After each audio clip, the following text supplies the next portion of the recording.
Okay, many of you have been challenged with the limitation of the software when you started a room out as a triple and you want to make it a quad.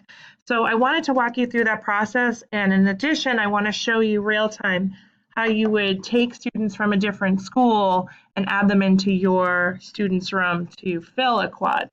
So here we go. I'm in Rockport's registration right now, and currently there is a student triple, room number 8, of 3 females, that we want to change into a quad, and then we also want to take one student from Gloucester and put them into this same registration so that they do sharesies. Okay, so first things first, if I come in here and I want to modify this, notice I can't do that because every single student that I currently have registered is already in a room.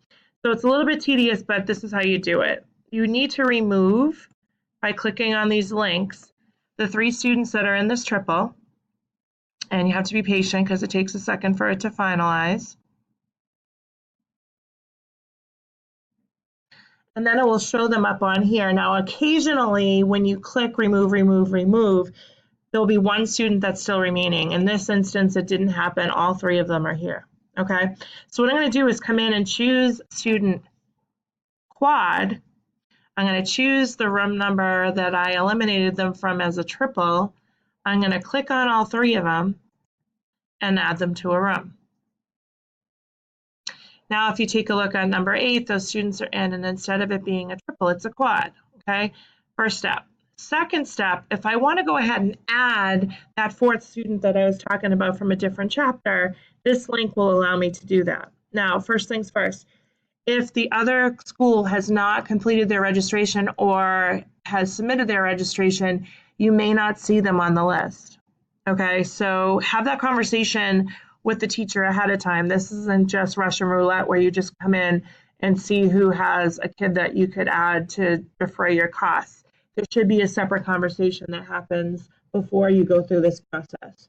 So I'm going to come in and choose Gloucester High School and click select.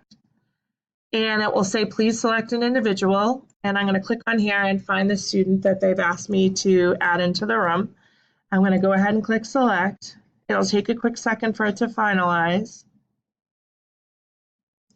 And now this student from another chapter is currently part of the process here from the Rockport registration. Again, this student is from Gloucester. So I'm going to choose the student quad. I'm going to choose room 8. And as you can see, I can add to that room, and I can click select and add it to the room. Now, if you messed up, you can click this link here and put it back into the original chapter's registration. Just wanted to throw that in there. When I click add to room, it'll process it. And then if you see, there is room 8. It has a student from another chapter in there, and you're good to go.